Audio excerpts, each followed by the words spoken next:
श्री कृष्ण कहते हैं, ऐसे लोगों पर भूल कर भी भरोसा न करें जो आपकी पीठ पीछे तीखे बनते हैं लेकिन सामने आते ही मीठे हो जाते हैं। ऐसे लोग कभी आपके अपने नहीं हो सकते क्योंकि उनका मकसद केवल अपना स्वार्थ पूरा करना होता है। जो हर वक्त दूसरों की कमियों पर हंसते हैं लेकिन खुद आईना देखने से डरते हैं। ये वही लोग हैं जो दूसरों को नीचा दिखाकर अपनी ऊंचाई साबित करना चाहते हैं। जो वादे तो बड़े बड़े करते हैं लेकिन वक्त आने पर गायब हो जाते हैं। ऐसे लोग भरोसे की काबिलियत ही नहीं रखते क्योंकि उनके शब्दों में सच्चाई नहीं होती। जो आपके सपनों को सिर्फ मजाक समझते हैं। याद रखें, ऐसे लोग आपकी सोच को छोटा करने की कोशिश करेंगे लेकिन आपको अपने सपनों का कद बड़ा करना है। जो हर वक्त आपको गलत ठहराने में लगे रहते हैं। ऐसे लोग आपकी सफलता की राह में रुकावट बन सकते हैं। उनके बारे में सोचकर अपना वक्त बर्बाद मत करें। आपके आसपास कुछ लोग ऐसे हैं जो आपके मुस्कुराने पर खुश नहीं होते। क्या आप जानते हैं वे कौन हैं? एक दिन किसान सांप को खाना खिलाने के लिए जैसे ही उसके पास गया, सांप ने उसे डस लिया। किसान चौंक गया। उसने पूछा, तुमने मुझे क्यों डसा? मैंने तुम्हारी जान बचाई थी, तुम्हारी देखभाल की थी। क्या यही तुम्हारा धन्यवाद है? सांप मुस्कुराया और बोला, मैंने तुम्हारी मदद इसलिए नहीं मांगी थी। तुमने मेरी जान बचाई, ये तुम्हारी अच्छाई थी। लेकिन मेरी फितरत है डसना। मैं अपनी फितरत नहीं बदल सकता। किसान जमीन पर गिर गया। उसकी आंखों में आंसू थे। उसने सांप से कहा, काश मैंने तुम्हारी फितरत को समझा होता। काश मैंने तुम पर भरोसा करने से पहले सोचा होता। यह कहकर किसान ने अपनी आखिरी सांस ली। यह कहानी हमें एक गहरा सबक सिखाती है। हर किसी पर भरोसा करना सही नहीं है। कुछ लोग ऐसे होते हैं जो अपनी फितरत से मजबूर होते हैं। चाहे आप उनके लिए कितना भी अच्छा कर लें, वे आपकी भलाई का बदला नुकसान पहुंचा कर ही देंगे। मित्रों, एक समय की बात है जब एक गांव के पास महर्षि भरद्वाज का आश्रम था। वह आश्रम एक शांत, पवित्र और ज्ञान की ज्योति से आलोकित स्थान था। वहां हर दिन सैकड़ों लोग अपनी परेशानियां लेकर आते थे। महर्षि भरद्वाज केवल एक तपस्वी ही नहीं बल्कि मानव मन के गहरे जानकार भी थे। उन्हें मनुष्य के भूत, भविष्य और वर्तमान का गहन ज्ञान था। जो आपके दोस्त होने का दावा करते हैं, क्या वो वाकई आपके सच्चे साथी हैं? हर मुस्कुराते चेहरे के पीछे एक कहानी होती है, लेकिन हर कहानी सच्चाई नहीं होती। आपके सबसे बड़े दुश्मन अक्सर वही लोग होते हैं जिन्हें आप सबसे ज्यादा अपना मानते हैं। जो हर वक्त दूसरों को नीचा दिखाने की कोशिश करते हैं, वो सिर्फ आपकी रफ्तार से डरते हैं। उनके शब्दों पर ध्यान मत दो, अपनी मंजिल पर फोकस करो। भरोसा किसी पर करो तो सोच समझकर, क्योंकि टूटे हुए भरोसे की आवाज सबसे ज्यादा चुभती है। जो लोग आपकी असफलताओं का मजाक बनाते हैं, वही आपकी सफलता पर सबसे ज्यादा जलेंगे। उन्हें जवाब देने की जरूरत नहीं, आपकी मेहनत ही काफी है। हर मुस्कुराता चेहरा सच्चा नहीं होता और हर मीठे शब्द भरोसेमंद नहीं होते। आंखों से देखो और दिल से समझो, फिर ही भरोसा करो। कभी उन लोगों की बातों में ना आओ जो आपको कहते हैं कि आप नहीं कर सकते। उनका डर उनकी कमजोरी है, आपकी नहीं। अपने सपनों को सच करना है तो उन लोगों से दूरी बनाओ जो आपकी उड़ान से डरते हैं और आपकी हिम्मत को तोड़ना चाहते हैं। दुनिया वही देखती है जो आप दिखाते हैं, लेकिन सच्चे लोग वही होते हैं जो आपकी हकीकत को समझते हैं। खुद पर भरोसा करना सीखो, क्योंकि जब लोग तुम्हारे साथ नहीं होंगे तब तुम्हारा आत्मविश्वास ही तुम्हारा सबसे बड़ा सहारा बनेगा।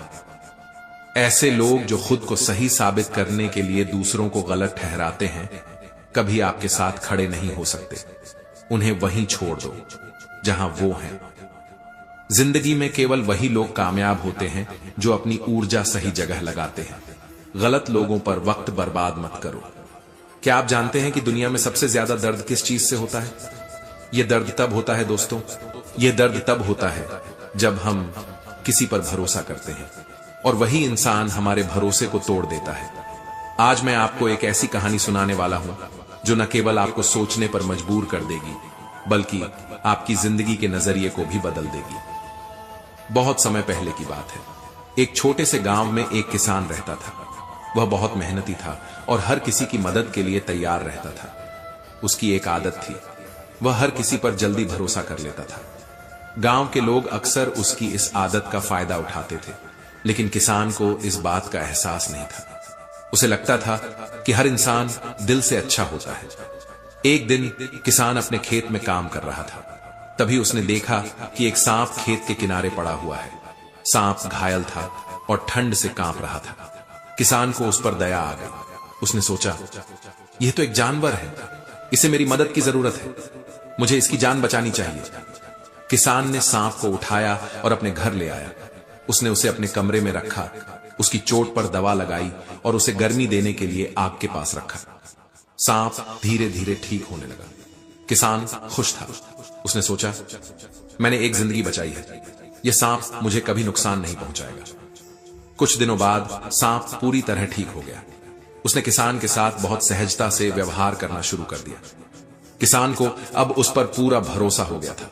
वह हर रोज सांप को खाना खिलाता और उसकी देखभाल करता। लेकिन किसान भूल गया था कि सांप की फितरत कभी नहीं बदल सकती। एक दिन एक व्यक्ति महर्षि भरद्वाज के पास आया। उसका चेहरा उदासी से झुका हुआ था, मानो उसके जीवन का सारा सुख समाप्त हो चुका हो। उसकी चाल और उसके चेहरे की लकीरें उसकी पीड़ा की कहानी सुना रही थीं। जब वह महर्षि के पास पहुंचा तो महर्षि भरद्वाज ने उसे बड़े प्रेम और करुणा से देखा। हे पुत्र, तुम्हारे चेहरे की उदासी और तुम्हारे मन की बेचैनी यह स्पष्ट कर रही है कि तुम्हारे जीवन में कोई बड़ी विपत्ति आई है। ऐसा लगता है कि तुम कठोर परिस्थितियों से गुजर रहे हो। क्या तुम मुझे अपने मन की बात बताओगे? हे महर्षि, मैं बड़ा ही अभागा व्यक्ति हूं। मेरा जीवन दुखों से भरा हुआ है। मेरी पत्नी, जो मेरी संगिनी थी, मेरा संबल थी, वह समय से पहले ही इस संसार को छोड़कर चली गई।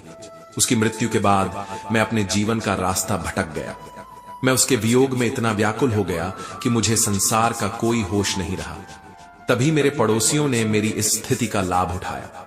उन्होंने छल कपट करके मेरी जमीन हड़प ली। वह जमीन जो मेरे पूर्वजों की निशानी थी, जो मेरी आजीविका का साधन थी, अब मेरी नहीं रही।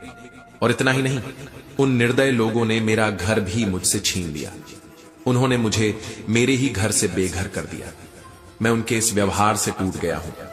अब मैं न घर का रहा न घाट का। यही मेरे दुख का कारण है। महर्षि भरद्वाज ने उसकी बात सुनी और गहरी सांस लेते हुए बोले, हे पुत्र, यह संसार ऐसा ही है।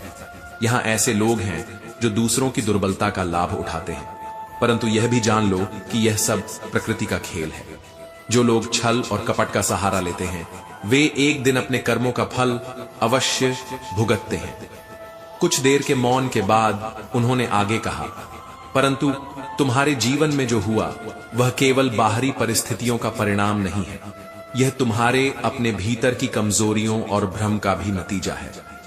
जीवन में समस्याओं से बचने के लिए तुम्हें समझना होगा कि कौन से लोग तुम्हारे शुभ चिंतक हैं और कौन से लोग तुम्हारे साथ छल कर सकते हैं।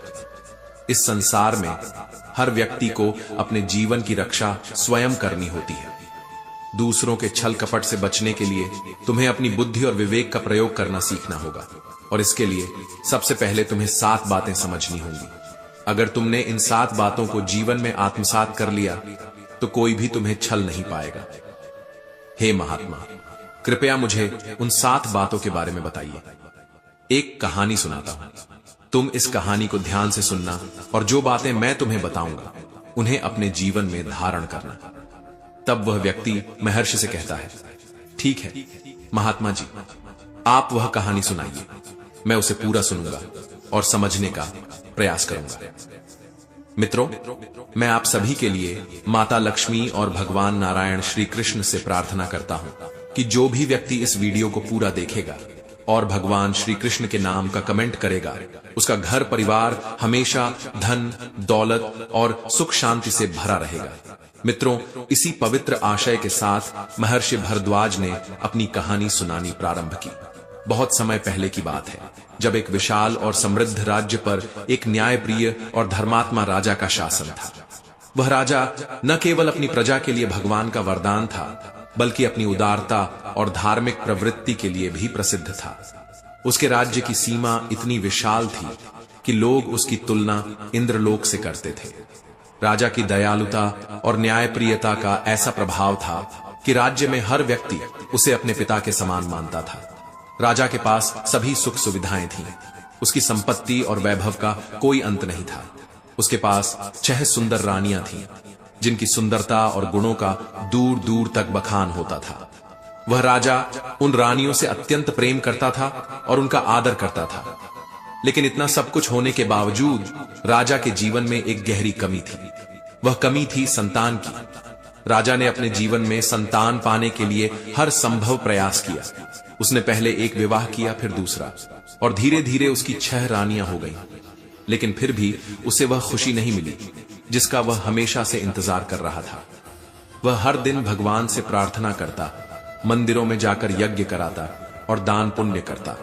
उसने अपने राज्य के हर पवित्र स्थान पर जाकर पूजा की, लेकिन संतान का सुख उसे प्राप्त नहीं हुआ। समय बीतता जा रहा था और राजा की चिंता बढ़ती जा रही थी। उसकी उदासी अब स्पष्ट रूप से झलकने लगी थी। पहले जहां वह प्रजा के बीच प्रसन्न चित्त रहते थे, अब उनके चेहरे पर हमेशा एक गहरी उदासी छाई रहती थी।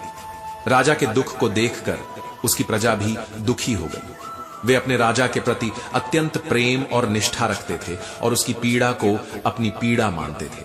राजा की चिंता केवल अपनी संतान प्राप्ति तक सीमित नहीं थी। उसे यह भी डर था कि उसके बाद राज्य का भविष्य क्या होगा। वह हमेशा सोचता था कि अगर उसके पास कोई उत्तराधिकारी नहीं होगा तो यह राज्य किसके हाथों में जाएगा। यह चिंता उसके दिल को और भी अधिक कचोटती थी।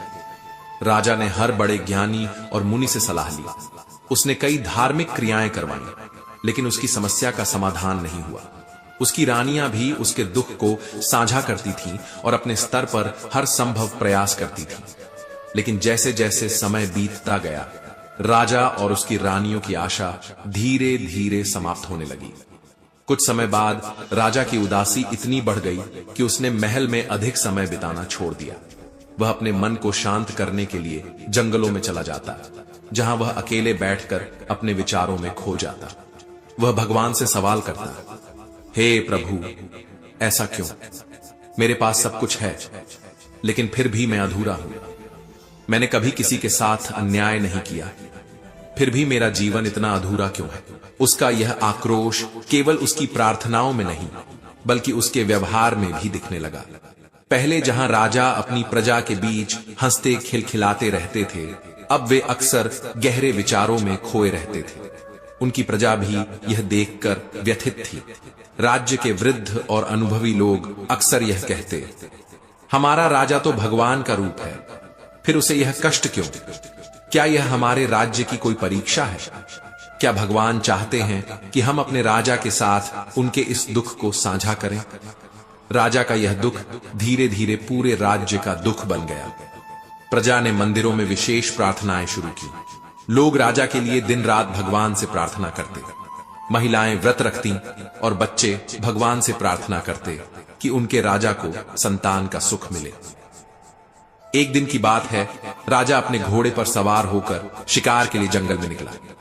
सूरज आसमान के बीचों बीच चमक रहा था और जंगल अपने घने पेड़ों और रहस्यमय सन्नाटे के साथ उसे आमंत्रित कर रहा था। अचानक एक सुंदर हिरण उसकी नजरों के सामने आ गया। हिरण को देखकर राजा की शिकार भावना जाग उठी। वह तुरंत अपने घोड़े को एड़ लगाकर उस हिरण का पीछा करने लगा। हिरण बहुत चतुर और तेज था। वह जंगल की गहराई में छलांग लगाते हुए भागता जा रहा था। राजा उसे पकड़ने के लिए तेजी से घोड़ा दौड़ाता रहा, लेकिन हिरण कभी एक दिशा में तो कभी दूसरी दिशा में छलांग लगाकर राजा को भ्रमित करता रहा। राजा भी हिरण के पीछे पीछे चलता गया, यहां तक कि उसे यह एहसास ही नहीं हुआ कि वह जंगल के उस हिस्से में पहुंच चुका है जहां उसने पहले कभी कदम नहीं रखा था। घंटों तक पीछा करने के बाद भी हिरण नहीं मिला। थकावट और निराशा से भरा राजा अपने घोड़े को रोकता है। उसकी प्यास अब बर्दाश्त के बाहर हो चुकी थी। चारों तरफ उसने देखा, सिर्फ ऊंचे ऊंचे पेड़, घनी झाड़ियां और पक्षियों की आवाजें। उसे समझ नहीं आ रहा था कि पानी कहां मिलेगा। तभी अचानक उसे कहीं से पानी की आवाज सुनाई दी। राजा ने झट से उस आवाज की दिशा में अपने घोड़े को दौड़ा दिया। वह आवाज एक झरने की थी जो वहां के शांत और रहस्यमयी वातावरण में गूंज रही थी। जैसे जैसे वह झरने के पास पहुंचा, उसकी प्यास और बढ़ती जा रही थी। झरने तक पहुंचने के बाद उसने तुरंत अपने घोड़े से उतरकर पानी पीने की तैयारी की। लेकिन जैसे ही उसने झरने के किनारे पानी के लिए झुककर अपने हाथ बढ़ाए, उसे एक स्त्री की आवाज सुनाई दी। आप कौन हैं? क्या आपको यह नहीं दिखाई देता कि मैं यहां नहा रही हूं? आप इस झरने तक कैसे पहुंचे? राजा तुरंत चौंक कर पीछे मुड़ गया। उसने महसूस किया कि अपनी प्यास बुझाने की जल्दी में उसने आसपास का ध्यान ही नहीं दिया। वहां झरने के पानी में एक सुंदर स्त्री नहा रही थी। राजा ने तुरंत अपनी नजरें झुका ली और क्षमा याचना करते हुए कहा, मुझे क्षमा करें देवी, मैं यहां गलती से आ गया। मुझे बहुत प्यास लगी थी और पानी की तलाश में झरने तक पहुंच गया। मैं आपको देख नहीं पाया।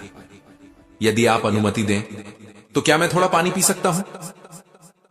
सिंगाल, पानी पीने के बाद मैं यहां से चला जाऊंगा। वैसे भी मैं रास्ता भटक गया हूं। तुम कौन हो और इतने घने जंगल में अकेली क्या कर रही हो? मुझे तो बहुत प्यास लगी थी और इस तरफ मुझे कुछ आवाज सुनाई दी तो मैं आ गया। प्यासा इतना था कि कहीं और ध्यान गया ही नहीं। लड़की जो नहाने में व्यस्त थी, उसने राजा की ओर देखते हुए कहा, मैं पास के गांव में रहती हूं। मेरा यहां रोज का आना जाना लगा रहता है। मैं रोज इस झरने में नहाने आती हूं। यह झरना जंगल के बीच में है, इसीलिए यहां कभी कोई नहीं आता। मैं यहां निश्चिंत होकर नहाती हूं। मुझे नहीं पता था कि आप यहां आ जाएंगे। आप मेरी तरफ पीट करके पानी पी लीजिए और कुछ देर उधर रुक जाइए। मैं नहाकर आपको रास्ता बता दूंगी। राजा ने उसकी बात मानी और पानी पीकर वहां से कुछ दूर जाकर एक पेड़ की छांव में खड़ा हो गया। उसने अपनी पीठ लड़की की ओर कर ली और उसके तैयार होने का इंतजार करने लगा। उधर लड़की ने जल्दी जल्दी नहाकर पास की एक चट्टान के पीछे जाकर अपने कपड़े बदले। कुछ ही देर में वह अपने काम से निपटकर राजा के पास आ गई। लड़की ने राजा से पूछा, क्या आपको और पानी पीना है? राजा ने कहा, नहीं नहीं, पानी तो मैंने पी लिया है। अब तुम अपना परिचय दो और मेरी मदद करो। मैं इस जंगल से बाहर निकलना चाहता हूं। लड़की ने मुस्कुराते हुए जवाब दिया, मैंने अपने घर ले जाने के लिए कुछ फल तोड़े हैं। मुझे लगता है कि आपको भूख लगी होगी। आप उन्हें खा सकते हैं। क्या आप उन फलों को खाएंगे? अगर खाना चाहोगे तो मैं आपको दे दूंगी। यह कहकर लड़की ने राजा का जवाब सुने बिना ही अपनी टोकरी से फल निकाले। उसने उन्हें झरने के पानी से धोया और राजा को देने लगी। राजा ने देखा कि वह बार बार उससे फल लेने की जिद कर रही है। उसके इस व्यवहार को देखकर राजा ने आखिरकार फल ले लिए। फल लेते हुए राजा ने पूछा, क्या तुम नहीं खाओगी? सावित्री ने मुस्कुराते हुए कहा, आप अतिथि हैं, पहले आप खाइए, मैं बाद में खा लूंगी। राजा ने सावित्री की निश्चलता पर मुस्कुराते हुए जवाब दिया, अभी तक तुमने अपने बारे में कुछ नहीं बताया। मैं तुम्हारे बारे में और जानना चाहता हूं। सावित्री ने कहा, मेरा नाम सावित्री है। मैं पास के गांव बगत में रहती हूं। मेरे परिवार में मेरी मां और मैं ही हैं। हम दोनों वन से फल और लकड़ियां इकट्ठा करते हैं और उन्हें बाजार में बेचकर अपना गुजारा करते हैं। हमारे पास घर के पास थोड़ी सी जमीन है जहां हम अनाज और सब्जियां उगाते हैं। उन्हें भी बाजार में बेचकर अपना खर्चा चलाते हैं। यही हमारी जिंदगी है। मैंने तो अपने बारे में सब कुछ बता दिया, लेकिन आप कौन हैं? आपने अभी तक ये नहीं बताया। राजा ने एक पल सोचा, फिर मुस्कुराते हुए कहा, जब मैं अगली बार तुमसे मिलने आऊंगा तब तुम्हें बताऊंगा कि मैं कौन हूं। सावित्री ने आश्चर्य से पूछा, आप फिर से मिलने आएंगे? राजा ने गंभीरता से उत्तर दिया, हां, तुम्हें देखकर और तुमसे बातें करके दिल को सुकून मिलता है। मैं जरूर आऊंगा। सावित्री हंसते हुए बोली, मैंने आपको बताया था कि मैं रोज इसी समय यहां आती हूं। सुबह लकड़ियां और फल इकट्ठा कर मां को दे देती हूं, फिर खाना खाकर हम बाजार जाते हैं। अगर आप मुझे ढूंढना चाहें तो इस समय यहां आ सकते हैं, और अगर कभी मेरे गांव आना चाहें तो आपका स्वागत है। राजा सावित्री की बातों से प्रभावित था।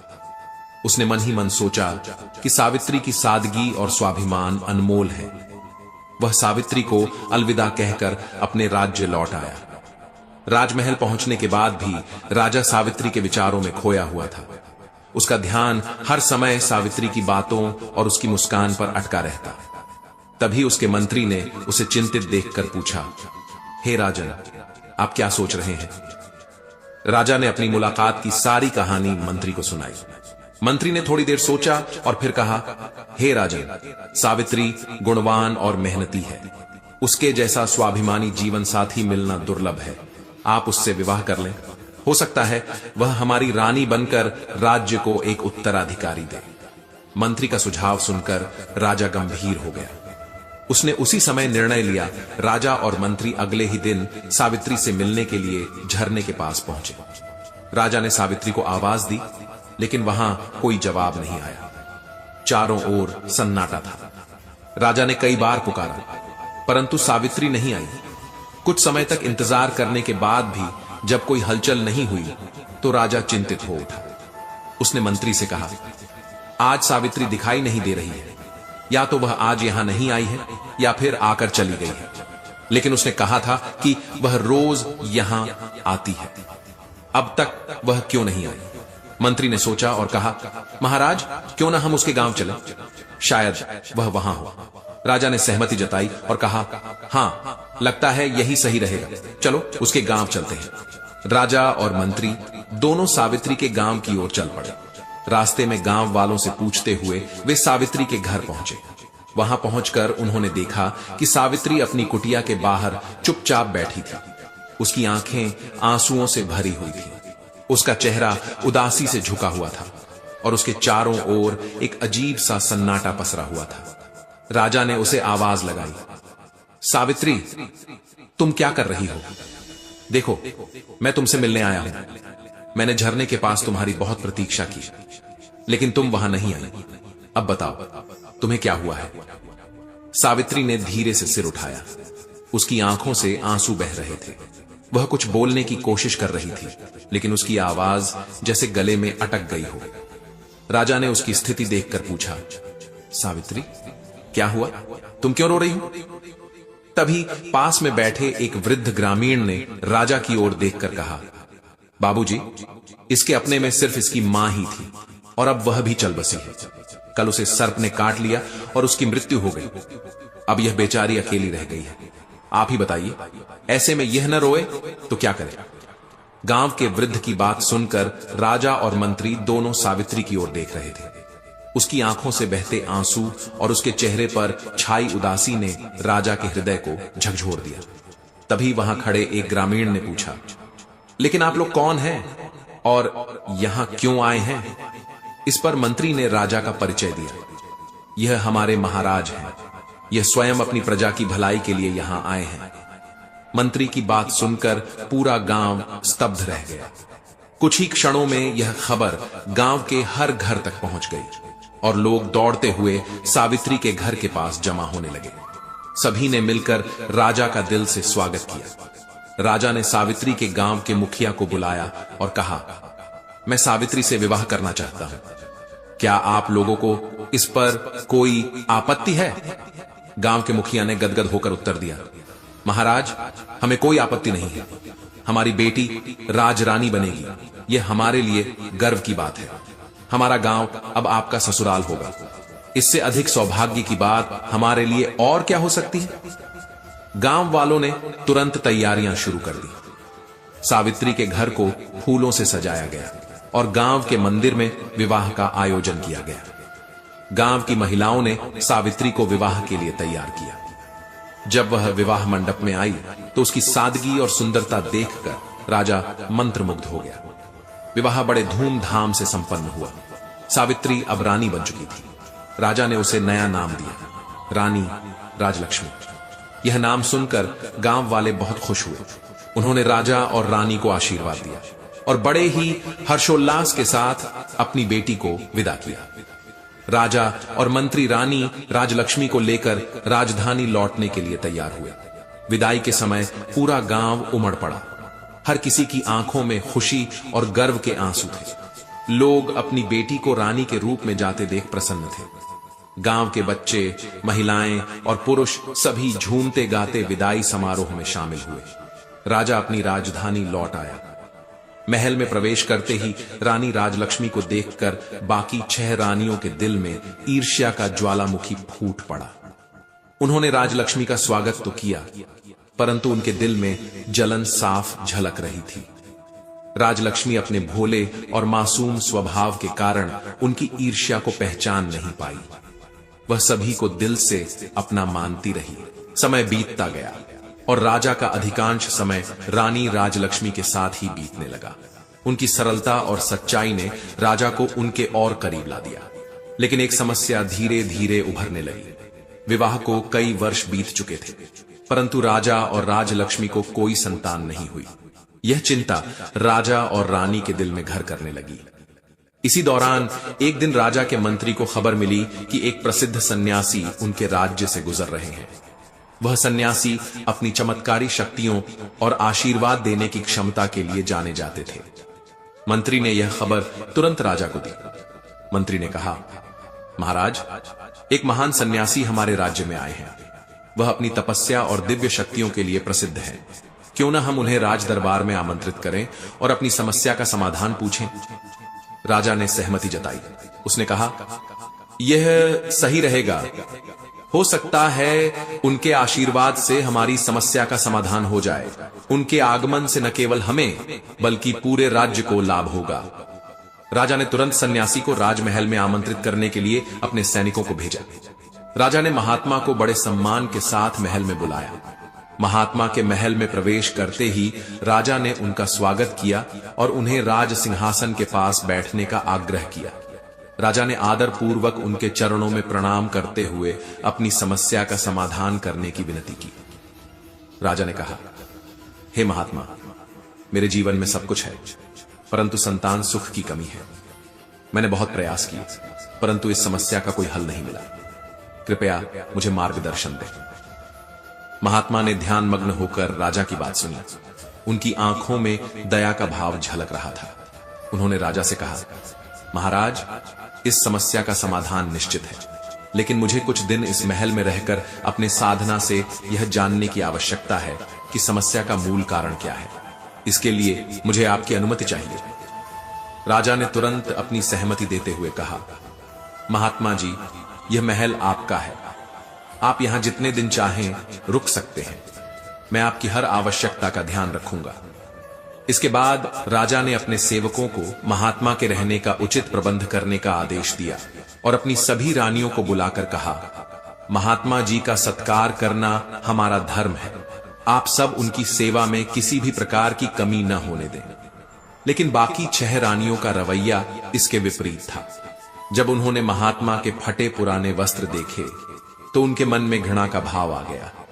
वे महात्मा की सेवा को अपने सम्मान के विरुद्ध मानने लगी। महल की भव्यता और अपनी शानो शौकत में डूबी रानियां किसी भी तरह महात्मा के निकट जाने से बचने के लिए बहाने बनाने लगी। जब भी राजा उनसे महात्मा की सेवा करने को कहते, वे कोई न कोई कारण बताकर मना कर देती। लेकिन राजलक्ष्मी, जो सबसे छोटी रानी थी, महात्मा की सेवा में पूर्ण मनोयोग से लगी हुई थी। उसका स्वभाव सरल और निस्वार्थ था। वह जंगल में पली बढ़ी थी और मानवीय गुणों का सम्मान करना जानती थी। वह यह नहीं देखती थी कि महात्मा कैसे वस्त्र पहनते हैं या वे कौन सी चीजें खाते हैं। उसके लिए उनका आध्यात्मिक ज्ञान और उपस्थिति ही सबसे बड़ी बात थी।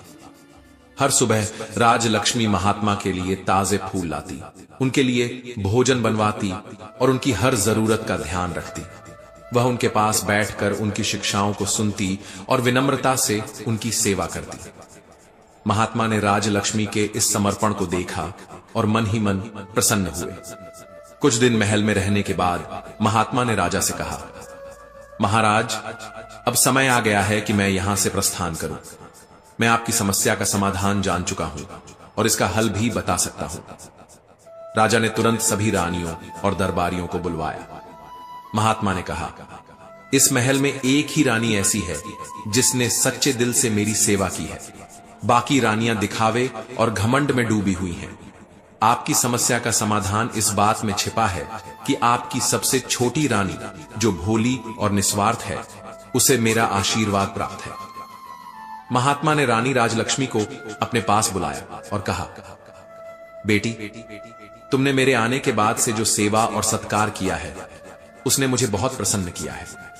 मैं तुम्हें यह आशीर्वाद देता हूं कि बहुत जल्द ही तुम्हें एक सुंदर और तेजस्वी संतान प्राप्त होगी। इस महल में बच्चों की किलकारियां गूंजेंगी और राज्य में सुख शांति स्थापित होगी। यह सुनकर रानी राजलक्ष्मी की आंखों में आंसू आ गए। उसने महात्मा के चरण स्पर्श करते हुए कहा, हे महात्मा, यह आपकी कृपा है, मैं हमेशा आपकी आभारी रहूंगी। राजा भी महात्मा के इस आशीर्वाद से बेहद प्रसन्न हुए। उन्होंने महात्मा को धन्यवाद दिया और उन्हें विदाई देने के लिए पूरे दरबार के साथ खड़े हुए आशीर्वाद देकर वहां चले गए। राजा के महल में रानी राजलक्ष्मी के गर्भवती होने का समाचार सुनकर उत्सव का माहौल छा गया। राजमहल के हर कोने में खुशियों की गूंज सुनाई दे रही थी। राजा ने तुरंत अपनी प्रजा और मंत्रियों को बुलाकर घोषणा की कि पूरे राज्य में यह खुशी मनाई जाएगी। मंदिरों में पूजा अर्चना शुरू हो गई और पूरे राज्य में दीप जलाए गए। यह दिन राज्य के लिए ऐतिहासिक बन गया। राजा ने अपनी छोटी रानी राजलक्ष्मी के आराम और सुख सुविधा के लिए हर संभव उपाय किए। उन्होंने महल के भीतर एक विशेष कक्ष तैयार कराया, जिसे सुंदर सजावट और आरामदायक वस्त्रों से भर दिया गया। राजा ने कुलगुरु से कहा, रानी के स्वास्थ्य और मनोबल को मजबूत बनाए रखने के लिए प्रतिदिन उन्हें धार्मिक और प्रेरणादायक कथाएं सुनाई जाएं। राजलक्ष्मी के गर्भवती होने की खबर पूरे राज्य में फैल गई और हर ओर खुशी की लहर दौड़ गई। मंदिरों में भजन कीर्तन का आयोजन किया गया और जनता ने राजा और रानी के दीर्घायु और संतान की कुशलता की कामना की। लोग मिठाइयां बांटने लगे और बाजारों में चहल पहल बढ़ गई। प्रजा मानो इस खबर से ही जीवन के नए उत्साह से भर गई थी। लेकिन महल की बाकी 6 रानियों के दिलों में जलन की ज्वाला और अधिक बढ़ने लगी। वे एकांत में बैठकर आपस में विचार करने लगी। उनमें से एक बोली, अब तो हमारी कोई पहचान ही नहीं रहेगी। राजा का पूरा ध्यान तो अब इस नई रानी और उसके होने वाले बच्चे पर है। जब यह बच्चा पैदा हो जाएगा तो यह हमें नौकरानियों से भी बदतर स्थिति में डाल देगा। दूसरी रानी ने कहा, हमें कुछ ऐसा करना होगा जिससे राजलक्ष्मी की यह बढ़ती प्रतिष्ठा समाप्त हो जाए। उन्होंने आपस में मिलकर षड्यंत्र रचने की योजना बनाई, लेकिन उनकी हर कोशिश नाकाम हो जाती थी। कभी कुलगुरु और उनके अनुयायी रास्ते में आ जाते तो कभी महल के दास दासियां राजलक्ष्मी के साथ रहती। राजा भी अक्सर रानी के पास ही रहते थे, जिससे अन्य रानियों की कोई योजना सफल नहीं हो पाती थी। समय बीतता गया और राजलक्ष्मी की गर्भावस्था का अंतिम चरण आ पहुंचा। महल के भीतर तैयारियां और तेज हो गईं। राजमहल के चिकित्सक और आयुर्वेदाचार्य रानी के स्वास्थ्य पर विशेष ध्यान देने लगे। राजा ने राजमहल के हर कोने में सुरक्षा बढ़ाने का आदेश दिया ताकि रानी को किसी भी प्रकार की असुविधा न हो। इसी दौरान राज्य की सीमा पर विद्रोह भड़क उठा। विद्रोही सेना ने राजा के राज्य की शांति भंग कर दी। राजा ने अपने सेनापति को विद्रोहियों को शांत करने के लिए भेजा, लेकिन सेनापति असफल रहा। विद्रोही सेना ने राज्य की सीमाओं को घेर लिया और राज्य पर संकट गहराने लगा। राजा को स्वयं विद्रोहियों से निपटने का निर्णय लेना पड़ा। उन्होंने महल छोड़ने से पहले अपनी सबसे बड़ी रानी को बुलाया और कहा, तुम सभी रानियों में सबसे वरिष्ठ हो। जब तक मैं राज्य की सीमा पर हूं, तब तक रानी राजलक्ष्मी का पूरा ध्यान रखना। यह मेरी सबसे बड़ी जिम्मेदारी है और मैं चाहता हूं कि तुम इसे पूरी निष्ठा से निभाओ। राजा ने विद्रोहियों से निपटने के लिए सेना का नेतृत्व करते हुए महल छोड़ दिया। रानी राजलक्ष्मी के जीवन में घटित यह घटना एक ऐसे समय की झलक है जहां स्त्रियों के भीतर प्रेम, ईर्ष्या और सत्ता की लालसा के बीच संघर्ष होता है। राजा का विद्रोह को दबाने के लिए प्रस्थान करना केवल युद्ध का आह्वान नहीं था, यह महल के भीतर एक मानसिक युद्ध का आरंभ भी था। राजलक्ष्मी के गर्भ में पल रहे शिशु के साथ जुड़े थे सत्ता और भविष्य के अनेक सवाल। हर रानी के मन में अपने अपने स्वार्थ और इच्छाएं पल रही थीं। राजलक्ष्मी को सही मार्गदर्शन देने के बहाने सभी रानियां अपने अपने मन की बातें कर रही थीं। कुलगुरु का स्थान समाज में अडिग था, परंतु उनके मार्गदर्शन और रानियों की सलाह में विरोधाभास स्पष्ट था। रानी राजलक्ष्मी की उलझन इसी विरोधाभास से उपजी थी। क्या पुरुष, जो केवल शास्त्रों और परंपराओं के ध्याता है, स्त्रियों की शारीरिक और मानसिक अनुभूतियों को समझ सकते हैं? यही सोचकर रानी ने स्त्रियों की बातों को अधिक महत्व दिया। महल की सबसे बड़ी रानी के मन में गहरे तक ईर्ष्या और असुरक्षा का भाव था। उसे लगता था कि राजलक्ष्मी का महत्व शिशु के जन्म के बाद और बढ़ जाएगा। यही सोच उसे षड्यंत्र की ओर प्रेरित कर रही थी। उसकी मीठी बातों के पीछे छिपी थी घातक योजना। यह घटना केवल एक षड्यंत्र की कहानी नहीं है, ये मानवीय कमजोरियों और सत्ता के मोह की गहराइयों को भी उजागर करती है। दासियों और दाई तक को इस षड्यंत्र में शामिल करना बड़ी रानी की कुशल रणनीति को दर्शाता है। रानी राजलक्ष्मी, जो अन्य स्त्रियों की सलाह मानने को विवश थी। प्रधान जी, यह घटना साधारण नहीं लगती। चंपा का पौधा और बांस के पौधों का ऐसा व्यवहार हमारे लिए एक रहस्य है। आप विस्तार से बताएं कि यह सब कब शुरू हुआ और इसके पीछे कौन सा चमत्कार या घटना हो सकती है। यह संभव है कि यह घटना प्रकृति की कोई अद्वितीय देन हो या फिर किसी अनदेखी शक्ति का संकेत। प्रधान ने राजा के प्रश्न का उत्तर देते हुए कहा, महाराज, यह घटना लगभग 3 महीने पहले शुरू हुई। हमारे गांव के कुछ चरवाहे जंगल की तरफ मवेशियों को चराने गए थे। उन्होंने लौटकर बताया कि वहां एक छोटा सा चंपा का पौधा था, जिसके चारों ओर बांस के पौधे धीरे धीरे उग रहे थे। यह हमें सामान्य बात लगी, क्योंकि जंगल में ऐसे पौधे अक्सर अपने आप उग आते हैं। लेकिन कुछ ही दिनों में बांस के पौधे अचानक से इतने ऊंचे हो गए कि उन्होंने चंपा के पौधे को पूरी तरह से ढक लिया। चंपा का पौधा अब भी उसी स्थान पर था, लेकिन वह बांस के घने वृक्षों के घेरे के अंदर छिपा हुआ था। सबसे हैरानी की बात यह थी कि यह घेरा इतना व्यवस्थित और सटीक था, जैसे किसी ने जानबूझकर इसे बनाया हो। राजा और दरबारी इस बात को सुनकर और भी अधिक उत्सुक हो गए।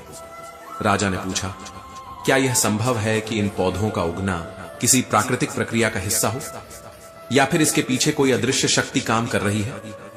प्रधान ने सिर झुकाकर कहा, महाराज, हमने भी यही सोचा था, लेकिन इसके बाद जो हुआ उसने हमारे विश्वास को हिला दिया।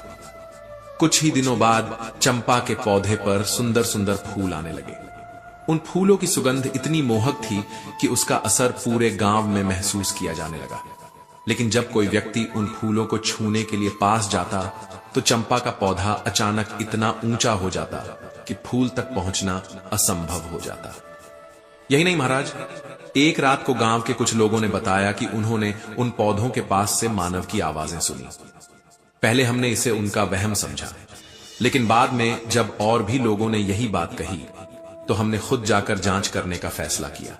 महाराज, वह दृश्य अविश्वसनीय था। चंपा और बांस के पौधे जैसे आपस में बातचीत कर रहे थे। उनकी आवाजें एकदम स्पष्ट थीं। ऐसा प्रतीत हो रहा था कि वे किसी गुप्त योजना पर चर्चा कर रहे हों। भाषा हमारी भाषा जैसी नहीं थी, लेकिन ऐसा महसूस होता था कि उनकी बातों में गहराई और महत्व है। राजा ने चकित होकर पूछा, क्या किसी ने यह जानने की कोशिश की कि वे पौधे आखिर क्या कह रहे हैं? ग्राम प्रधान ने राजा को विस्तार से बताया, महाराज, यह घटना हमारे गांव में किसी चमत्कार से कम नहीं है। जब कोई व्यक्ति चंपा के पौधे के पास जाता है और उसके फूलों को लेने का प्रयास करता है, तो अचानक से चंपा के पौधे से आवाज आती है, बांस भैया, ये इस गांव के ग्रामीण फूल लेने आए हैं, इन्हें फूल देना है या नहीं? इसके तुरंत बाद बांस के पौधों से जवाब आता है, ना बहन, लग जा आकाश। और इसके साथ ही चंपा की डालियां इतनी ऊंचाई पर पहुंच जाती हैं कि कोई भी व्यक्ति उन्हें छू नहीं सकता। यहां तक कि लंबे डंडे का इस्तेमाल करने के बावजूद भी फूलों तक पहुंचना संभव नहीं हो पाता। ग्राम प्रधान की बातें सुनकर राजा और दरबार में मौजूद सभी लोग अचरज में पड़ गए। प्रधान ने आगे कहा, महाराज, यह घटना प्रतिदिन होती है, परंतु अजीब बात यह है कि सुबह के समय चंपा के फूल जमीन पर बिखरे मिलते हैं। ये फूल इतनी सुगंधित और ताजगी भरे होते हैं कि पूरी वादी महक उठती है। बावजूद इसके कोई भी व्यक्ति इन फूलों को तोड़ने में सफल नहीं हो पाया है। हमने अनगिनत प्रयास किए, लेकिन हर बार असफल रहे। धीरे धीरे गांव वालों ने इस पौधे को आकाश चंपा कहना शुरू कर दिया है। राजा ने प्रधान की बातों को ध्यान से सुना। यह सब सुनकर उन्होंने मंत्री से कहा, मंत्री जी, आप स्वयं जाकर इस घटना की सच्चाई का पता लगाइए। यह जानना अत्यंत आवश्यक है कि ये पौधे किस प्रकार के हैं और यह सब कैसे हो रहा है। मंत्री ने राजा के आदेश को मानते हुए तुरंत कहा, महाराज, मैं अभी जाता हूं और इस रहस्य से पर्दा उठाने का प्रयास करता हूं। मंत्री जी ग्राम प्रधान को साथ लेकर महल से बाहर निकले। उनके साथ कुछ सैनिक और गांव के अन्य लोग भी इस रहस्य को जानने की उत्सुकता से आगे बढ़े। मंत्री जी जब चंपा के पौधे के पास पहुंचे तो उन्हें चारों ओर फैले चंपा के फूलों की मोहक सुगंध ने अपनी ओर खींच लिया। उन्होंने पौधे को देखा, जिसकी डालियां उस समय सामान्य ऊंचाई पर थीं। ये डालियां इतनी नीचे थीं कि मंत्री जी आराम से फूल तोड़ सकते थे। चारों ओर बिखरे फूलों को देखकर मंत्री जी को आश्चर्य हुआ और उन्होंने चंपा के पौधे के पास जाकर फूल तोड़ने का निर्णय किया। जैसे ही उन्होंने अपना हाथ फूलों की ओर बढ़ाया, अचानक से एक अद्भुत घटना घटी। वहां मौजूद सभी लोगों ने स्पष्ट रूप से सुना कि चंपा के पौधे से मानवीय आवाज निकली। आवाज आई, हे बांस भैया। इस आवाज को सुनकर मंत्री जी का हाथ वहीं रुक गया। वे आश्चर्यचकित होकर चारों ओर देखने लगे कि यह आवाज कहां से आ रही है। फिर उसी समय बांस के पौधों से आवाज आई, हां बहन चंपा। यह सुनकर मंत्री और वहां उपस्थित सभी लोग चकित रह गए। यह संवाद मानो प्रकृति का एक चमत्कार था जो उनके सामने घटित हो रहा था। चंपा के पौधे से फिर आवाज आई, हमारे मंत्री जी फूल तोड़ने आए हैं। क्या मैं इन्हें फूल दे दूं या लग जाऊं आकाश? यह सुनकर सभी ग्रामीणों और स्वयं मंत्री जी की आंखें फटी की फटी रह गईं। ऐसा लग रहा था कि जैसे प्रकृति खुद उनसे कुछ कहना चाह रही हो। चंपा की इस बात पर बांस के पौधों से सामूहिक स्वर में आवाज आई, ना बहन चंपा, लग जा आकाश। ये वही मंत्री जी हैं जिन पर हमारी मां की जिम्मेदारी थी। इन्होंने अपनी जिम्मेदारी पूरी नहीं की, इसलिए इनके सामने झुकना नहीं और एक भी फूल का स्पर्श इन्हें नहीं करने देना। ये सुनते ही चंपा की सभी डालियां अचानक इतनी ऊंचाई पर पहुंच गईं कि मंत्री जी के लिए अब किसी भी तरह से फूल तोड़ पाना असंभव हो गया। उनकी आंखों के सामने यह चमत्कार घटित हो रहा था और वे पूरी तरह स्तब्ध थे।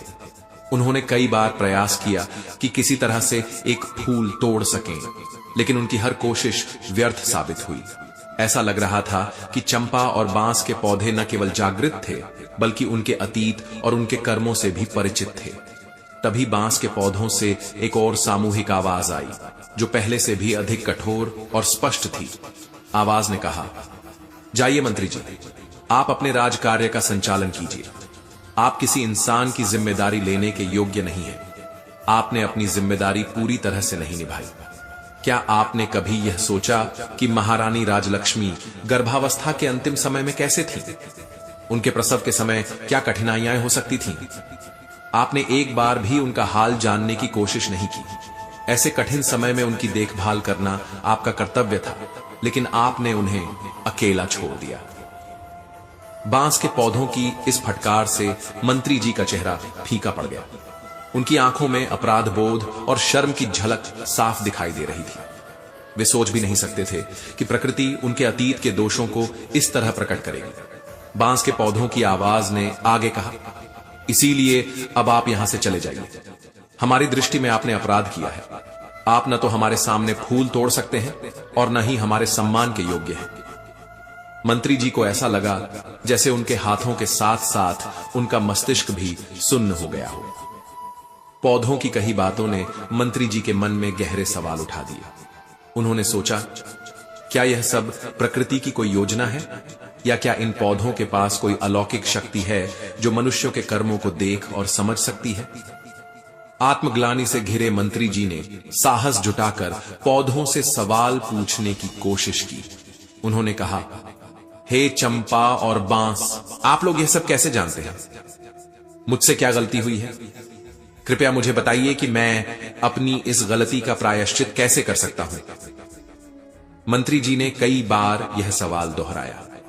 उन्होंने बार बार पौधों से विनती की कि वे उन्हें सही मार्ग दिखाएं, लेकिन आश्चर्य की बात यह थी कि अब वहां से कोई आवाज नहीं आ रही थी। बांस और चंपा, जो अभी कुछ ही देर पहले इतने स्पष्ट रूप से बात कर रहे थे, अब पूरी तरह मौन हो गए थे। चंपा की डालियां अभी भी ऊंचाई पर थीं, लेकिन कोई भी आवाज सुनाई नहीं दी। ऐसा लगा जैसे प्रकृति ने अपनी रहस्यमयी चुप्पी ओढ़ ली हो। मंत्री जी बार बार प्रयास करते रहे। उन्होंने पौधों से कई सवाल पूछे, लेकिन जवाब में केवल सन्नाटा था। हर गुजारिश, हर सवाल का कोई उत्तर नहीं मिला। यह मौन और भी भारी लगने लगा। मंत्री जी के मन में अब केवल निराशा और पछतावा था। उन्होंने अंततः गांव वालों की ओर रुख किया और कहा, यह सब मेरे लिए बहुत कठिन है। मैंने अपने कर्तव्य में जो गलती की है वह मुझे आज समझ आ रही है। मैं इस बात को महाराज तक अवश्य पहुंचाऊंगा। मुझे पूरा विश्वास है कि महाराज इस रहस्य को समझने के लिए स्वयं यहां आएंगे। गांव वालों ने मंत्री जी की बात ध्यान से सुनी और सिर हिलाकर सहमति जताई। मंत्री जी, जो अब भी सवालों और आत्मग्लानि में डूबे हुए थे, भारी मन से उस स्थान से वापस लौटने लगे। गांव से जाते समय वे बार बार पीछे मुड़कर देख रहे थे, मानो उम्मीद कर रहे हों कि शायद आखिरी बार चंपा या बांस की ओर से कोई संकेत मिले, लेकिन वहां केवल मौन और स्थिरता थी। राजमहल पहुंचने के बाद मंत्री जी सीधे राजा के पास गए। उनकी आंखों में ग्लानि और चेहरे पर चिंता की लकीरें साफ दिख रही थीं। उन्होंने राजा को पूरे घटनाक्रम का वर्णन विस्तार से किया। उन्होंने कहा, महाराज, वहां जो कुछ हुआ वह न केवल आश्चर्यजनक था, बल्कि मेरे जीवन के लिए एक बड़ा सबक भी था। उन पौधों ने मुझसे मेरी जिम्मेदारियों के बारे में जो कुछ कहा वह सच है। मैंने सचमुच रानी राजलक्ष्मी की देखभाल सही ढंग से नहीं की। मैं अपनी जिम्मेदारियों को ठीक से निभाने में असफल रहा।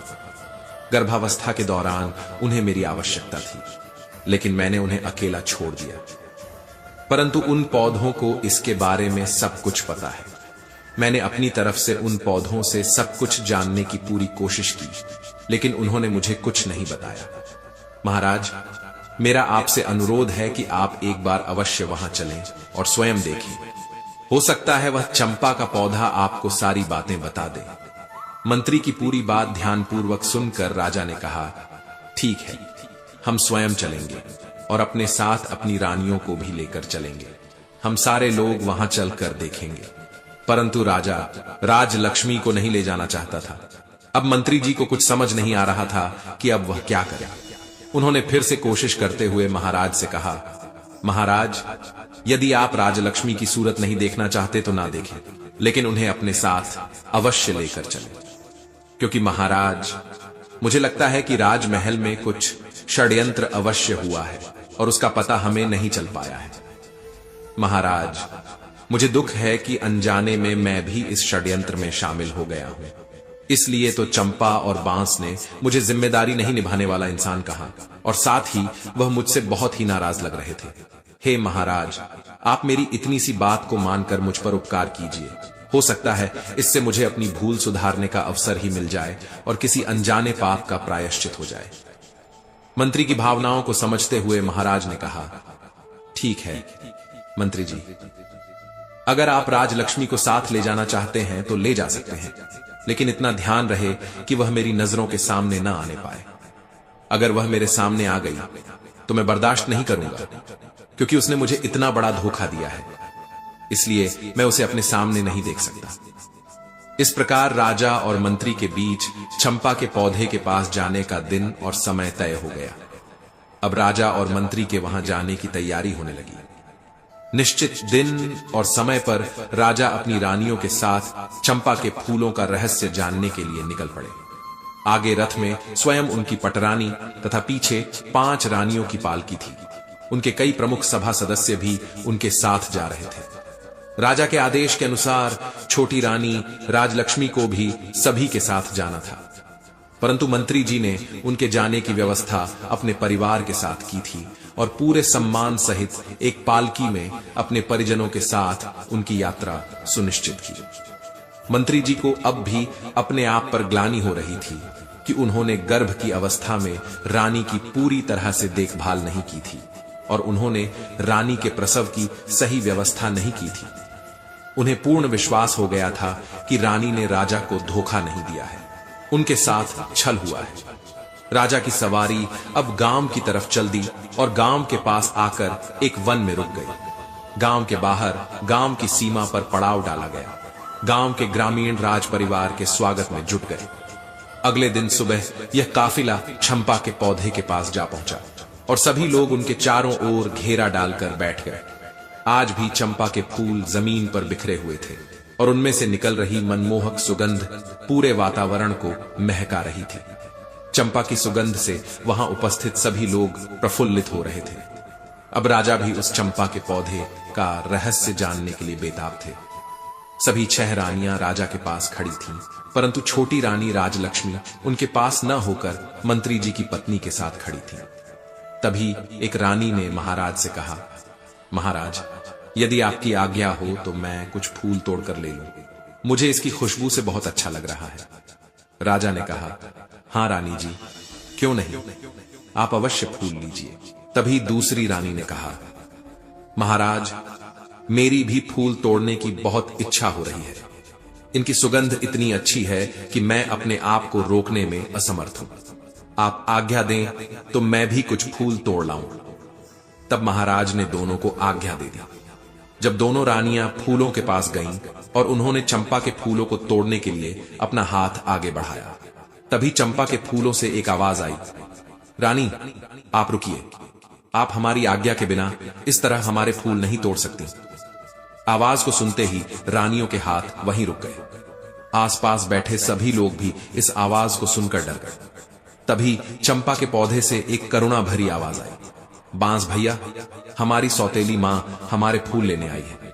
मैं टूट जाऊं या आकाश को छू लूं। बांस के पौधे से गंभीर स्वर में जवाब आया, बहन चंपा, तुम आकाश को छू लो। ये लोग तुम्हें छूने के योग्य भी नहीं है। क्या तुम्हें याद नहीं है कि इन्होंने हमारी मां के साथ कैसा अत्याचार किया था? इनसे कोई अपेक्षा मत रखना और अपनी सुगंधित डालियों को इनसे दूर रखना। यह सुनते ही चंपा की डालियां धीरे धीरे ऊपर उठने लगीं और आकाश को छूने का प्रयास करने लगी। यह दृश्य अविश्वसनीय था। निराश होकर महारानी वापस आकर अपने स्थान पर खड़ी हो गई। इसी प्रकार चौथी, तीसरी और फिर दूसरी रानी ने भी प्रयास किया।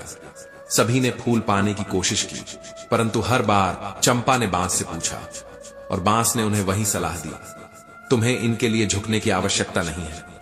यह लोग तुम्हारे फूलों के योग्य नहीं हैं। चंपा की डालियां हर बार ऊपर उठ जाती और हर रानी को खाली हाथ लौटना पड़ा। अब बारी आई सबसे बड़ी रानी, पटरानी की। वह आत्मविश्वास से चंपा के पास पहुंची। गर्व से उन्होंने कहा, सुनो, मैं इस राज्य की महारानी और महाराजा की पटरानी हूं। इस राज्य में जो कुछ भी है वह सबसे पहले मेरा अधिकार है। मेरी अनुमति के बिना यहां कुछ भी नहीं हो सकता। इसलिए चंपा, अपनी डालियां झुका और मुझे फूल तोड़ लेने दे। चंपा ने फिर से बांस से पूछा, बांस भैया, ये रानी मुझे डरा रही है और कह रही है कि उनका अधिकार सबसे बड़ा है। क्या मुझे इनके लिए अपनी डालियां झुका लेनी चाहिए? बांस ने कठोर स्वर में कहा, ना बहन, तुम्हें इनके लिए झुकने की जरूरत नहीं। यह तुम्हें आदेश देने का कोई अधिकार नहीं रखती। हम राजा की प्रजा नहीं हैं और न ही हम कोई वस्तु हैं जो इनके उपयोग के लिए बनी हो। क्या तुम्हें याद नहीं है कि इन्होंने हमारी मां को कितना दुख दिया था? राज्य की रानी तो माता के समान होती है, लेकिन इन्होंने माता होने का अपना कर्तव्य ही नहीं निभाया। ऐसी रानी के हाथों में तुम अपने फूल नहीं दे सकती। इसीलिए बहन, तुम झुकना मत, तुम आकाश में ही रहो। तुम्हें इनका स्पर्श भी नहीं होने देना चाहिए। चंपा के पौधे से निकली इन बातों को सुनकर बड़ी रानी का सिर लज्जा से झुक गया। सभा में उपस्थित सभी सभासदों, राज्य की जनता और ग्रामीणों के सामने उनका इतना बड़ा अपमान हुआ जो उन्हें असहनीय लग रहा था। बड़ी रानी की इच्छा तो यह हो रही थी कि बांस और चंपा के पौधे को कटवाकर टुकड़े टुकड़े करवा दे, लेकिन वह असहाय थी। पौधे की अद्भुत शक्तियों और उसके प्रति जनता के सम्मान के कारण वह ऐसा करने में असमर्थ थी। विवश होकर वह चुपचाप अपने स्थान पर लौट आई। अब चंपा के फूल वापस अपनी सामान्य ऊंचाई पर आ गए। तभी राजा स्वयं उठ खड़े हुए। वह फूल तोड़ने के लिए आगे बढ़े। जब राजा चंपा के पौधे के पास पहुंचे और फूल लेने की कोशिश की, तभी चंपा के पौधे से एक दृढ़ आवाज आई, नहीं महाराज, आप यह भूल कभी मत कीजिएगा। आपको फूल तोड़ने से रोकने के लिए मैं अपने भैया से अनुमति नहीं लूंगी, और अगर मेरे भैया अनुमति दे भी दें तो भी मैं आपके हाथों में नहीं आऊंगी। इसीलिए आप अपने हाथ पीछे रख लीजिए और फूल लेने का विचार त्याग दीजिए। राजा यह सुनकर हैरान रह गए। उन्होंने पहली बार ऐसा साहसिक उत्तर सुना था। उन्होंने पूछा, चंपा, मैं इस देश का राजा हूं, तुम मुझे यह बताओ कि आखिर ऐसा क्या हुआ कि तुमने मुझे रोकने के लिए अपने भैया से भी अनुमति नहीं ली। मैंने अपनी प्रजा के साथ कभी अन्याय नहीं किया। मैं अपनी प्रजा को अपनी संतान मानता हूं और उनकी संतान की तरह देखभाल करता हूं। मैंने कभी किसी पशु या पक्षी को भी तकलीफ देने की नहीं सोची। फिर तुम ऐसा क्यों कर रही हो? चंपा ने हंसते हुए जवाब दिया, महाराज, आप अपनी पूरी प्रजा को संतान मानते हैं, लेकिन आप उन बातों पर आसानी से विश्वास कर लेते हैं जो आपके सामने पेश की जाती है। आप सच्चाई जानने की कोशिश नहीं करते। आपकी यही आदत आपकी सबसे बड़ी कमजोरी है। आपने प्रजा को संतान माना, लेकिन आपने अपनी संतान की खोज खबर लेने की कभी कोशिश नहीं की। आपने यह जानने का प्रयास नहीं किया कि आपकी अपनी संतान कहां है, कैसी है। क्या आपने यह सब जानने का प्रयास किया है? चंपा के पौधे की आवाज ने पूरे वातावरण को गंभीर बना दिया। आप अपने राज्य की सुरक्षा करने की बात करते हैं, लेकिन अपनी गर्भवती पत्नी की सुरक्षा तक नहीं कर पाए। आपने एक सच्ची स्त्री का विश्वास नहीं किया और उसे धोखेबाज कहकर नौकरानी बना दिया। इस प्रकार हमारी मृत्यु के षड्यंत्र में आप भी अनजाने में शामिल हो गए।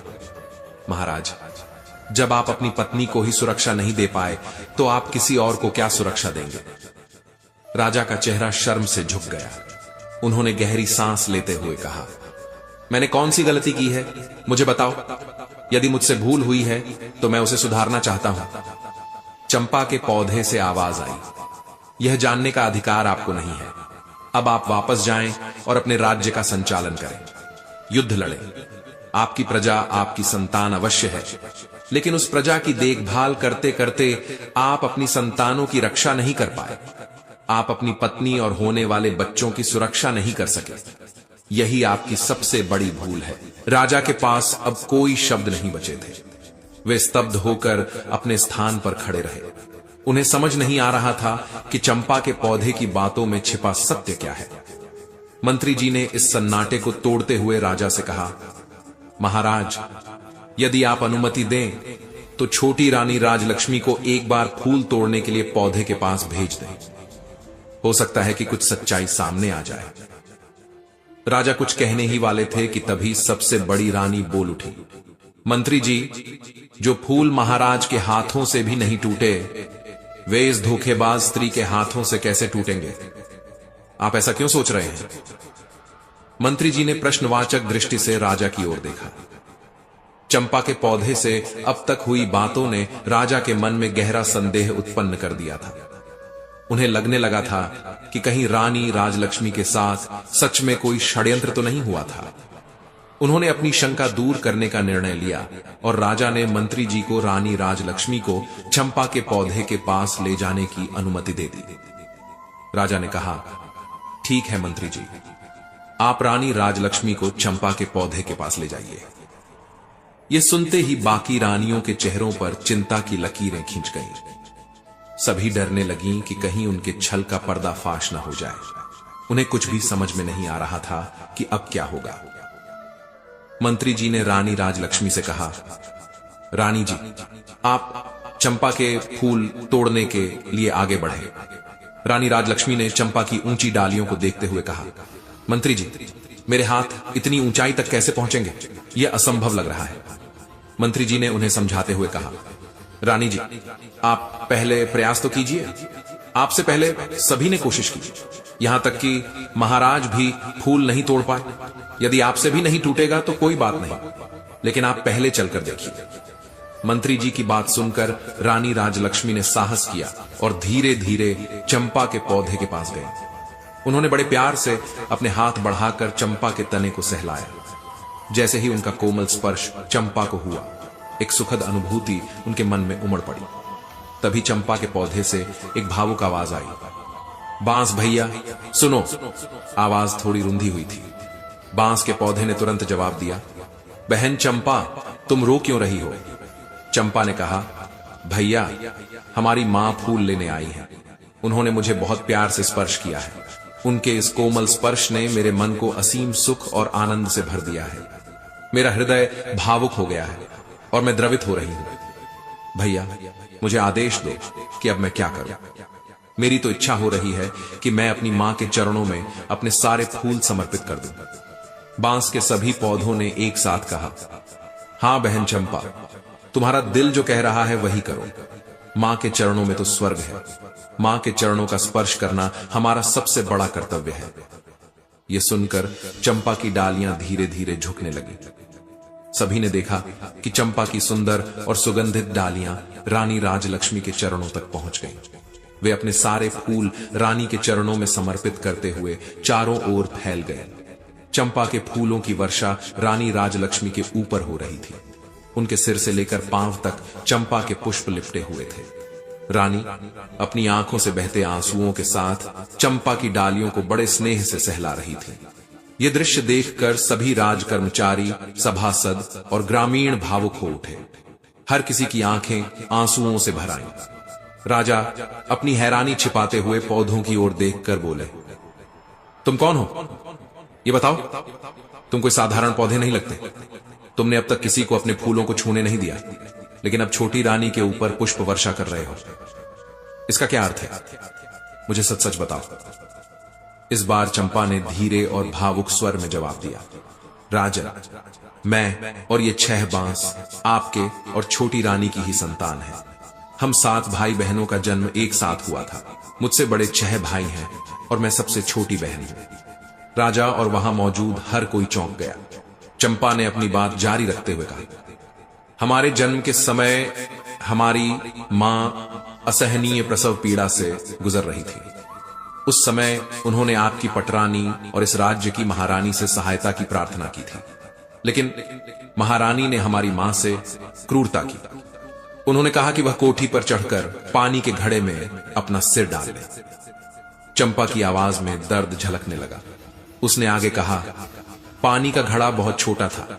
हमारी मां ने उसमें सिर डालने की कोशिश की, लेकिन असफल रही। उनकी स्थिति और खराब हो गई। तब भी कोई उनकी सहायता के लिए आगे नहीं आया। इसी बीच हम 7 भाई बहनों का जन्म हुआ। चंपा की बात सुनकर सबकी आंखें फटी की फटी रह गई। वह बोली, महारानी ने सोचा था कि ऊंचाई से गिरने के कारण हम सबकी मृत्यु हो जाएगी, लेकिन ईश्वर ने हमें बचा लिया। हम सब जीवित रहे, परंतु हमारी मां दर्द और पीड़ा के कारण भूमि पर गिर गई। उनकी कोई सहायता करने नहीं आया। तब चंपा ने अपनी बात जारी रखते हुए कहा, महाराज, जब हमारी मां हमें जन्म देकर अचेत थीं, तभी महारानी ने एक दाई को बुलाया। उन्होंने उस दाई को धन का लालच देकर हमें जंगल में ले जाकर मारने और जमीन में दबाने का आदेश दिया। हमारी मां को यह भी नहीं बताया गया कि उनके बच्चे जीवित हैं। उनके पास कुछ ईंट और पत्थर रख दिए गए, जिससे उन्हें कभी पता ही नहीं चला कि हमने जन्म लिया था। महाराज, आपने भी दूसरों की बातों पर विश्वास करके हमारी मां को धोखेबाज कह दिया। यह सच्चाई है। यह सुनकर राजा स्तब्ध रह गए। उन्होंने पूछा, जब तुम्हें मारकर जमीन में दबा दिया गया था तो तुम पौधे कैसे बन गए? चंपा ने कहा, महाराज, ईश्वर की लीला अपरंपार है। जब दाई हमें लेकर महल के बगीचे में गाड़ने जा रही थी, तभी उसे डर लगा कि कहीं कोई देख न ले, इसीलिए वह हमें लेकर इस घने वन में आ गई। यहां मिट्टी खोदने के दौरान अचानक आंधी चलने लगी। तभी आकाश मार्ग से परियों की रानी अपनी सखियों के साथ वन भ्रमण के लिए आई। उनकी दृष्टि हम पर पड़ी और उन्होंने हमें अपनी गोद में उठा लिया। दाई ने वापस महल जाकर महारानी से झूठ कह दिया कि उसने हमें मारकर जमीन में दबा दिया है। उसे डर था कि अगर सच्चाई सामने आ गई तो महारानी उसे मरवा देंगी। इसके बाद परियों की रानी ने मेरे 6 भाइयों को बांस के पौधों में और मुझे चंपा के पौधे में बदल दिया। उनकी कृपा से हमें यह सब याद है और हम अपनी पहचान बनाए रखे हुए हैं। इसी कारण हम मानव की आवाज में बोल पा रहे हैं। राजा के चेहरे पर गहरा पश्चाताप झलकने लगा। उन्होंने धीरे से पूछा, तो क्या तुम लोग अपने असली रूप में नहीं आ सकते? चंपा ने जवाब दिया, महाराज, हम अपने असली रूप में वापस आ सकते हैं, लेकिन इसके लिए हमारी मां को परियों की रानी का आशीर्वाद प्राप्त करना होगा। उन्हें सभी पेड़ों से एक एक पत्ती लेनी होगी और मेरे पौधे से भी एक पत्ती। इन 7 पत्तियों को एक गोले में रखकर परियों की रानी का नाम लेकर प्रार्थना करनी होगी। उन्हें कहना होगा, हे परी रानी, मेरे बच्चों को मुझे वापस लौटा दो, तभी हम अपने असली रूप में आ सकते हैं। उसकी बात सुनते ही रानी राजलक्ष्मी ने बांस और चंपा के पौधों से एक एक पत्ती ली और उन्हें गोले में सजाया। फिर स्वयं उनके समक्ष बैठ गईं और हाथ जोड़कर पूरी श्रद्धा के साथ बोली, हे परी रानी, मैं पूरी जिंदगी आपकी सेवा करूंगी और आपकी पूजा करूंगी, फिर भी आपके उपकार का प्रतिकार नहीं कर पाऊंगी। आपने मेरे ऊपर इतना बड़ा उपकार किया है। आपने इतने दिनों तक मेरे बच्चों को संभाल कर रखा। अब कृपया इन्हें मेरे आंचल में डाल दीजिए। मां परी रानी, मुझे मेरे बच्चों से मिला दीजिए। तभी वहां से बांस और चंपा के पौधे विलुप्त हो गए और लगभग 5 वर्ष की एक बालिका और 5 वर्ष के 6 बालक वहां प्रकट हो गए। यह दृश्य देखकर रानी और राजा ने आगे बढ़कर अपने सभी बच्चों को अपनी बाहों में समेट लिया। रानी राजलक्ष्मी की तो हिचकियां ही बंद नहीं हो रही थीं। वह लगातार रोए जा रही थी। राजा भी बच्चों को अपने सीने से लगाकर अपनी आंखों से आंसुओं की धारा बहा रहे थे। गांव की जनता, सभासद और अन्य सभी रानियां मौन होकर यह दृश्य देख रहे थे। कुछ देर बाद राजा ने वहीं अपना दरबार लगाया और घोषणा की, इन 6 रानियों को अब रानी बने रहने का अधिकार नहीं है, इसलिए आज से और अभी से मैं इनका परित्याग करता हूं। उन्होंने आगे कहा, छोटी रानी राजलक्ष्मी को इतने दिनों तक जो कष्ट सहन करना पड़ा, उसके लिए मैं उनसे क्षमा मांगता हूं और उन्हें अपनी पटरानी घोषित करता हूं। इसके बाद राजा ने राजकुमारी की हत्या के षड्यंत्र में बड़ी रानी को दोषी ठहराते हुए उन्हें मृत्युदंड का आदेश दिया। महाराज ने अपने महामंत्री को आदेश दिया कि उनके निर्णय का तुरंत पालन किया जाए। रानी राजलक्ष्मी, जो अब तक अपने बच्चों को अपनी बाहों में समेटे हुए और सीने से लगाए बैठी थीं, आंसू बहा रही थीं। उन्होंने अचानक अपना सिर उठाया और कहा, महाराज, आज का दिन मेरे लिए अत्यंत प्रसन्नता का है, क्योंकि आज मेरे बच्चे मुझे वापस मिल गए। ऐसे प्रसन्नता भरे दिन पर मैं किसी के जीवन में अंधकार नहीं लाना चाहती। इसके बाद उन्होंने महाराज से निवेदन किया, मैं आपसे अनुरोध करती हूं कि बड़ी रानी को मृत्यु दंड न दिया जाए। यदि ऐसा किया गया तो उनके अपराध की छाया हमारे बच्चों, राज्य और जनता पर हमेशा के लिए ग्रहण की तरह बनी रहेगी। इसलिए मैं प्रार्थना करती हूं कि उन्हें क्षमा कर दिया जाए। राजा ने रानी की बात सुनकर कहा, रानी, आपका हृदय बहुत विशाल है, लेकिन मैं सभी को क्षमा नहीं कर सकता। हालांकि आपके अनुरोध के आधार पर बड़ी रानी का दंड कम करके आजीवन कारावास में बदल दिया जाएगा। बड़ी रानी को आदेश दिया गया कि वह जीवन भर कारागृह में रहेंगी। उन्हें केवल एक समय का भोजन दिया जाएगा और वह कारावास से बाहर एक पल के लिए भी नहीं निकल सकेंगी। यही उनका दंड निर्धारित किया गया। इसके बाद राजा और रानी राजलक्ष्मी ने सभी ग्रामीणों को अपनी तरफ से उपहार भेंट किए और मंत्रियों व सेवकों के साथ राजधानी लौट आए। लौटते समय दृश्य पूरी तरह बदल चुका था। रथ में राजा, रानी राजलक्ष्मी और उनके बच्चे सवार थे, जबकि 6 रानियों को बंदी की अवस्था में सैनिकों के बीच पैदल चलते हुए राजमहल की ओर ले जाया गया। राजमहल पहुंचने पर उन 6 रानियों को कारागृह में डाल दिया गया।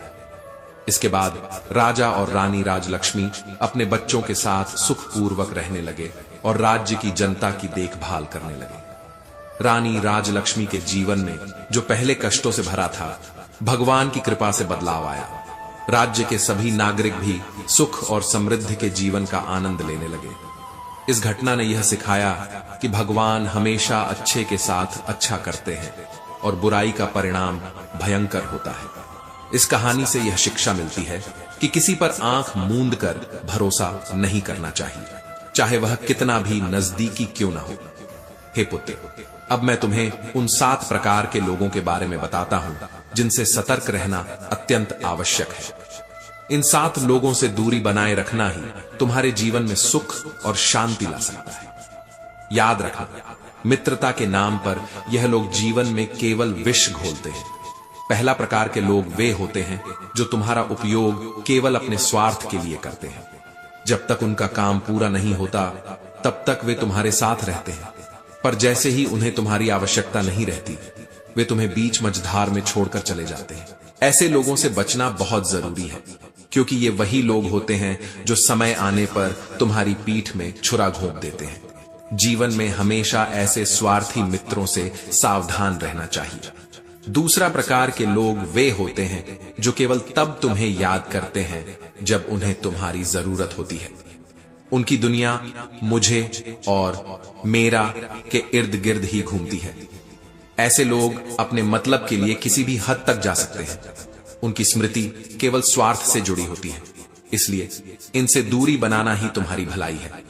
तीसरे प्रकार के लोग वे होते हैं जो सामने से मीठी मीठी बातें करते हैं और पीठ पीछे तुम्हारे खिलाफ जाल बुनते हैं। याद रखना, मीठे बोलने वाले हर इंसान पर भरोसा करना उचित नहीं होता। ये लोग समय आने पर तुम्हारे सबसे बड़े शत्रु बन सकते हैं और तुम्हारे जीवन में उथल पुथल मचा सकते हैं। इनसे बचना और अपने मन को सतर्क रखना ही तुम्हारे लिए सही है। चौथा प्रकार के लोग वे हैं जो केवल अपने संकट के समय तुम्हें याद करते हैं, लेकिन जब तुम्हारे जीवन में कठिनाइयां आती हैं तो वे लोग तुम्हारे साथ खड़े होने के बजाय मुंह मोड़ लेते हैं। ऐसे लोगों का जीवन केवल स्वार्थ और आत्म केंद्रितता में लिप्त होता है। इनसे दूरी बनाकर रखना ही उचित है, क्योंकि इनके साथ रहने का कोई परिणाम सुखद नहीं हो सकता। पांचवा प्रकार के लोग वे होते हैं जो तुम्हारे घर या परिवार में विवाद का लाभ उठाने का प्रयास करते हैं। याद रखना, परिवार के झगड़े में किसी तीसरे व्यक्ति को बोलने का अवसर देना घर की शांति और एकता को तोड़ सकता है। ऐसे लोग तुम्हारे अपनों के बीच फूट डालते हैं और खुद तमाशा देखकर आनंद लेते हैं। ऐसे मनुष्यों से हमेशा सतर्क रहो और उन्हें अपनी पारिवारिक समस्याओं में कभी हस्तक्षेप न करने दो। छठा प्रकार के लोग वे होते हैं जिनके लिए तुम अपना सर्वस्व न्योछावर कर देते हो, लेकिन ये लोग तुम्हारी कुर्बानी को समझने के बजाय उसे तुम्हारी कमजोरी मानते हैं। ये लोग तुम्हारे समर्पण का फायदा उठाते हैं और अंत में तुम्हें त्याग देते हैं। याद रखना, किसी भी इंसान के लिए इतना झुकना ठीक नहीं है कि वह तुम्हारे अस्तित्व को ही खत्म कर दे। ऐसे लोगों से दूरी बनाना ही तुम्हारी गरिमा को बनाए रख सकता है। सातवां प्रकार के लोग वे हैं जो लालच से भरे होते हैं। लालच में अंधे होकर यह लोग किसी भी हद तक गिर सकते हैं और तुम्हें भी अपने साथ ले डूबते हैं। लालच न केवल इंसान को बर्बाद करता है, बल्कि उसे अपनी आत्मा से भी दूर कर देता है। ऐसे लालची लोगों से हमेशा बचो, क्योंकि वे केवल अपने लाभ के लिए तुम्हारा जीवन तबाह कर सकते हैं। पुत्र, जीवन में इन 7 प्रकार के लोगों से दूरी बनाकर चलो। यह सत्य है कि हर संबंध में प्यार और विश्वास होना चाहिए, लेकिन हर इंसान इस योग्य नहीं होता। यह सीख तुम्हारे जीवन को सुखद और प्रेरणादायक बना सकती है। याद रखना, ईश्वर अच्छे लोगों के साथ हमेशा अच्छा करते हैं, लेकिन बुराई करने वालों को कभी न कभी उनके कर्मों का फल अवश्य मिलता है। महर्षि भारद्वाज ने उस युवक से कहा, हे पुत्र, जीवन में रिश्तों की सच्चाई को पहचानना अत्यंत जरूरी है। किसी भी व्यक्ति पर अंधविश्वास मत करो, चाहे वह कितना भी निकट क्यों ना हो। सत्य और धर्म का अनुसरण करो और वही तुम्हारा मार्गदर्शन करेगा। युवक ने महर्षि भारद्वाज के चरणों में झुककर प्रणाम किया और अपने जीवन के मार्ग को सुधारने का संकल्प लिया। मित्रों, इस कहानी से हमें यह सीख मिलती है कि हमें जीवन में सतर्क रहकर हर निर्णय लेना चाहिए। अगर आपको हमारा यह प्रयास अच्छा लगा हो तो कृपया इस वीडियो को लाइक करें, अधिक से अधिक अपने प्रियजनों के साथ साझा करें और हां, हमारे चैनल कृष्णा साधना को सब्सक्राइब करें और घंटी को ऑल पर सेट कर लें। कमेंट बॉक्स में जय श्री राधे कृष्ण लिखकर अपने प्रेम और आभार को व्यक्त करना न भूलें। जय श्री राधे कृष्ण।